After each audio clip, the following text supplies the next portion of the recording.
बारामती विधानसभा मतदारसंघातील शरद पवार गटाचे उमेदवार युगेंद्र पवार यांचा आभार दौरा सुरू आहे। गावोगावी जाऊन ते मतदारांचे आभार मानतायत। दरम्यान काटेवाडी गावातून त्यांनी आभार दौऱ्याला सुरुवात केली आहे। विधानसभा निवडणुकीच्या निकालावरून इम्तियाज जलील यांनी देखील भाजपवर घणाघाती आरोप केले आहेत। आम्हाला हरवण्यासाठी आमच्याच लोकांना भाजपकडून पैसे पुरवले जात होते। दुपारनंतर पैसे देऊन वातावरण खराब करण्याचं काम सुरू होतं, असा आरोप जलील यांनी भाजपवर केला।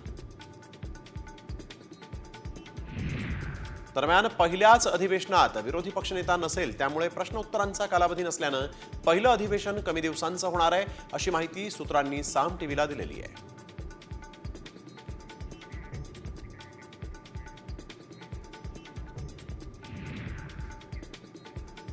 दुचाकी चालकासह मागे बसणाऱ्याला हेल्मेट सक्ती करण्यात आलेली आणि या विरोधात भाजप युवा मोर्चाकडून नागपूर शहर वाहतूक पोलीस उपायुक्तांना निवेदन देण्यात आलेलं आहे। आधी शहरांची वाहतूक व्यवस्था बरोबर करा, ट्रॅफिक जामची समस्या सोडवा, मग हेल्मेटची सक्ती करा, असं या निवेदनामध्ये म्हटलं गेलं आहे।